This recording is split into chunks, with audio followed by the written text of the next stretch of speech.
এই বিশ্বমাপের উদ্যোক্তা ওই যুবককে যে প্রাণ দিয়েছে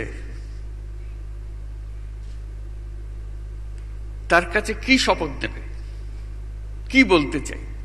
তুমি প্রাণ দিয়েছ, তোমার প্রাণের বিনিময়ে তুমি আমাদেরকে সুযোগ করে দিয়েছ, যে সুযোগ আমাদের কাছে ক্রমেই বন্ধ হয়ে আসছিল। সেই সুযোগ নিয়ে আমি তোমার স্বপ্ন বাস্তবায়ন করব।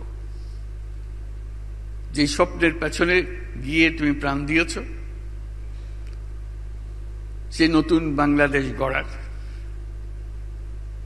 সে নতুন বাংলাদেশ গড়বই। এই হবে আমাদের শপথ।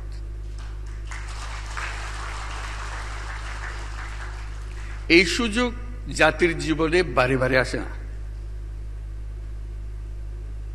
চিন্তা করে দেখুন, কি এই সুযোগ? সমস্ত কিছু থেকে আপনি মুক্ত। অতীত আপনাকে আর টানবে না। আপনি নতুনভাবে জন্মগ্রহণ করেছেন, নতুনভাবে অগ্রসর হবেন।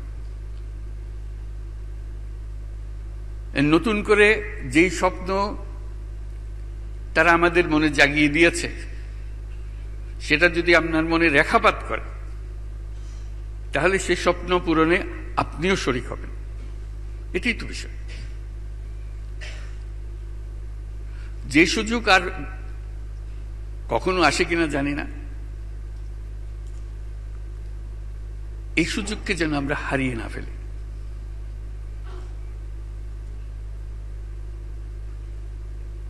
এই সুযোগ হারিয়ে ফেললে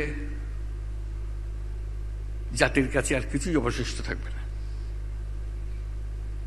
সেটাই আপনাদের কাছে আবেদন।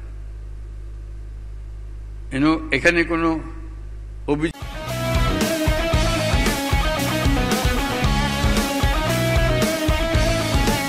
পাল্টা অভিযোগ করার বিষয় না। বাংলাদেশ একটা ছোট দেশ, অসংখ্য মানুষ, 17 কোটি মানুষ। অদ্ভুত এক দেশ, সবাই সবাইকে চেনে। যেখানে যান, ও আচ্ছা তাই নাকি, ও তো আমাদের স্কুলে ছিল, একটা না একটা যোগসূত্র বের হয়ে যায়। যেখান থেকে আসুন, বাংলাদেশে কেউ কারো অপরিচিত না। এটাও একটা বড় শক্তি আমাদের। দুনিয়ার কোন দেশ বোধহয় নাই এত কম্প্যাক্ট ফ্যামিলি, এত ঘনিষ্ঠ। কেউ সরকারে আছে, কেউ সরকারের বাইরে আছে, কেউ ব্যবসাতে আছে, কেউ সামরিক বাহিনীতে আছে। একটু খোঁজ করলে বলে আমার এক ভাই তো ওখানে, আরেক ভাই ওখানে, আরেকজন বিদেশে। এই তো আমাদের জগৎ।